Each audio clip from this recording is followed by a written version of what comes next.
When people talk about the best kart racers on the Nintendo 64, without fail, one game comes into the conversation: Rare's own Diddy Kong Racing. The game was such a milestone for kart racers, introducing a colorful cast of characters and an epic story mode, and may I say, banging music. This game is beloved, but what if I told you that Rare took the Diddy Kong Racing engine and built another kart racer on the N64? Oh, and it just so happened it was licensed by Disney. Mickey's Speedway USA, one of Rare's last releases on the N64. This kart racer had all the ingredients to be special: an iconic cast of characters, a fantastic game engine that laid the groundwork, and racetracks in America. So why is it that this particular kart racer fails to be as highly regarded as Diddy Kong Racing, or for that matter, any of the other games from Rare's catalog on N64? It almost feels as if it's forgotten. I actually asked people their thoughts on this game on Twitter, and I had several people reply they weren't even aware that this game exists. For a Rare game on the N64 no less, it's kind of crazy that there are some that don't know about it. So why don't we take a look at the elements and pieces of this game and see if we can get to the bottom of why it's not remembered. Let's analyze Mickey's Speedway USA.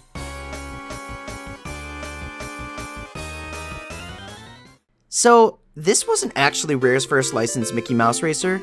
That title and privilege goes to the previously released Mickey's Racing Adventure on Game Boy Color. In that game, you have to recover all of your stolen goods from Pete and his cronies. You'll be racing overhead style, a style previously used by Rare. The game released on Game Boy Color in 1999 with a soundtrack by David Weiss, which is epic. I played this one quite a bit as a kid on my atomic purple Game Boy Color. Gosh, we need to get console colors like this back again. Please bring it back.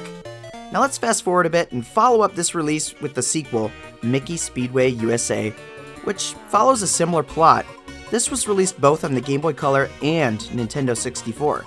The plot between the two versions remains the same, even though this is obviously about the N64 version. This time Pete is a fully playable character from the get-go, and the Weasels are the culprit. In an effort to take Pluto's diamond collar, they kidnap Pluto.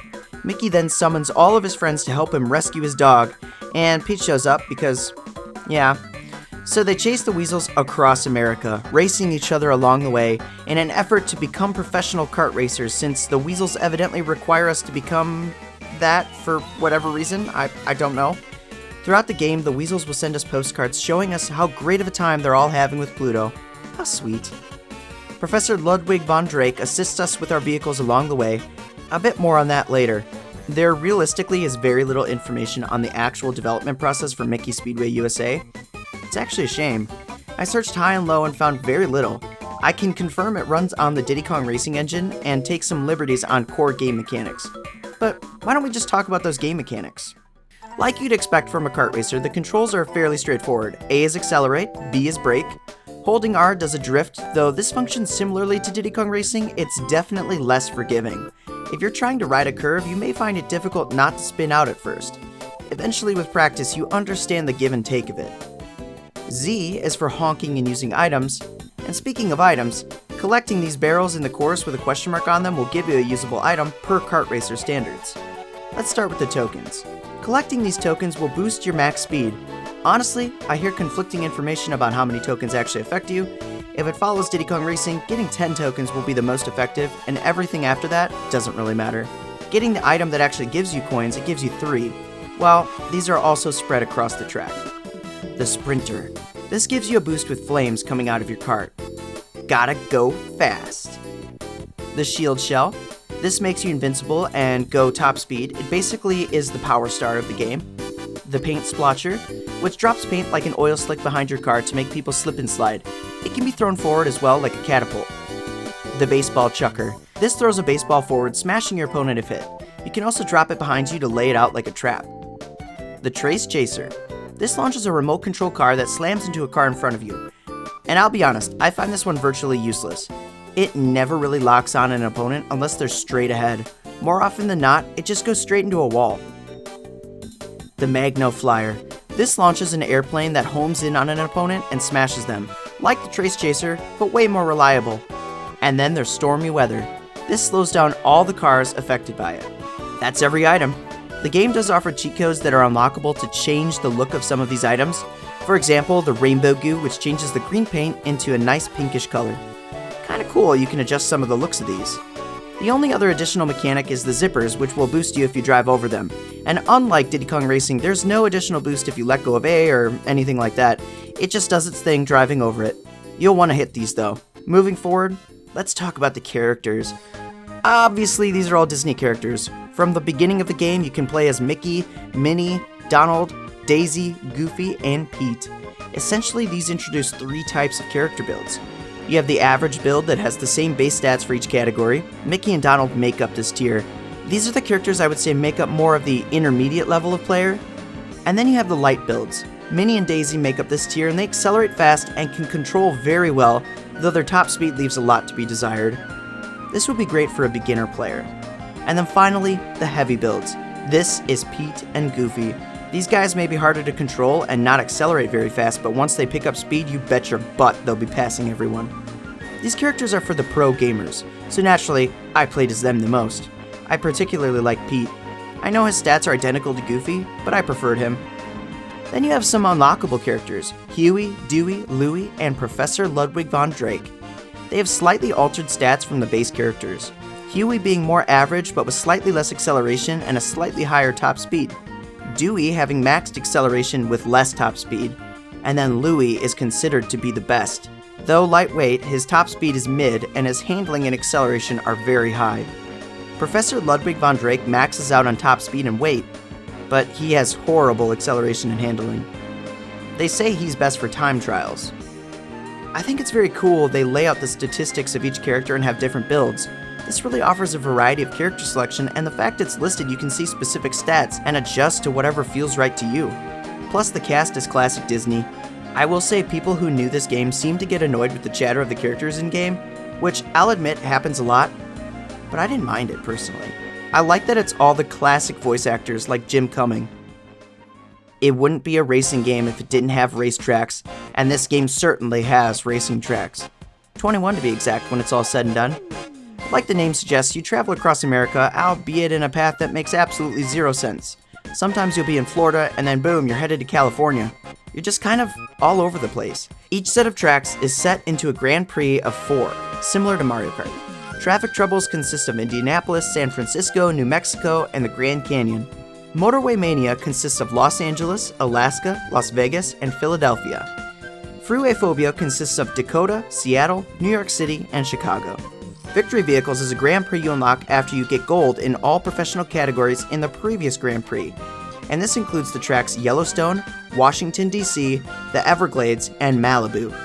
Then, when you get all the vehicle parts, you unlock Frantic Finale, which includes Hawaii, Oregon, Texas, and Colorado. I will say the tracks here are a bit of a mixed bag. None are particularly bad, honestly, but there are some that are just great and some that are just meh. The first track, Indianapolis, may be great for beginners, but it lacks any depth. It's really just go around the track as fast as you can. And then there are tracks like Chicago where you're racing underground with large pipes everywhere and it's got several secret passageways. I love that stuff. And speaking of secrets, on a few select courses as I mentioned, you can find special car parts for Von Drake to make us a dope kart. Hunting for these is a blast. It's similar to how in Diddy Kong Racing you have the keys to find in tracks. It's very satisfying to come across a small passageway going the opposite direction and finding a part. Looking for passageways and shortcuts is awesome in this game. Lots of tracks present different options, and when you find these special paths, it's epic and usually cuts time off your run. If I had to rate my favorite tracks from the game, I'd say San Francisco, because I loved boosting up the hills super quickly. Philadelphia is another strong one. It's really cool going in and out of the big ships. Chicago, I loved driving through the sewers underground and exploring for secrets. It was so much fun. And then finally, Washington, D.C. I actually loved weaving in and out of the White House. It feels very presidential. It's a shame we didn't get Mickey or Disney themed levels, but traveling across America is still cool. I think it's worth talking a bit about the graphics because in my opinion, this is the best looking kart racer on the N64. Mario Kart is 2D racers on 3D tracks, and that can make your racer look stiff when driving. Say you go off a ramp or something and your character just stands still, it doesn't move. Diddy Kong Racing is all in 3D and has a cartoony style, definitely much more charming than Mario Kart. But Mickey Speedway has a cartoony style mixed with more realism. The characters and karts are fully modeled in 3D like Diddy Kong Racing, but these are some of the best looking models for a racer. Take Goofy for instance. When you drive, your ears flop behind you like they're blowing in the wind. It's a subtle effect, but very nice and helps convey a sense of speed. The karts themselves have larger tires that we see spinning, and it just all melts together into one cohesive piece. While the tracks aren't always packed to the brim with content, when they're heavily stylized, they're heavily stylized. Like in New York, you have a Statue of Liberty that looks like Mickey. Las Vegas is also another standout with its many buildings and neon just everywhere. It's very interesting to look at. So now we have a good understanding of the game, its mechanics, its levels, its characters. And now back to the original question. Why is this not highly regarded like Diddy Kong Racing? Why is it often overlooked? Mickey Speedway USA is certainly not a bad game and certainly isn't the most amazing game either. But I think I can nail down a few things that hold it back from greatness. For one, the items are a bit lacking. They're just a little bland. They function, and none of them being present hurt the game. There's just nothing too special. They lack the variety and friendship-ruining aspect Mario Kart has, and they fail to add strategy and skill like Diddy Kong Racing's item system did. The tracks themselves in this game aren't bad either, but in other games where we have totally unique worlds related to things like dinosaurs or rainbow roads in space, Oregon just can't compete. If we got some Disney-themed levels related to Mickey and crew, it probably would have made the tracks way more memorable. The AI in this game can also be pretty unforgiving. On amateur, it's easy peasy, but you get to some of the later tracks in the game and the higher difficulty, you're gonna be hard pressed to beat them. There was one time I was going through a race as Pete, and even if I performed the track literally perfectly, I could not win. It was awful. I also think that the release date for this game was a factor. This game came out well after the PS2 and Dreamcast released, and the GameCube was on the horizon. I think being a later release like this really held it back. I think if this released instead of Diddy Kong Racing, we'd be singing a different tune. It's very unfortunate this game wasn't bigger, because I think the game deserves more attention than it got.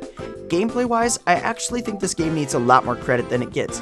The gameplay is comparative to Diddy Kong Racing, but when this game gets fast, holy crap does it get fast. I kid you not, there were times when you hit intermediate or professional races and fly through the tracks.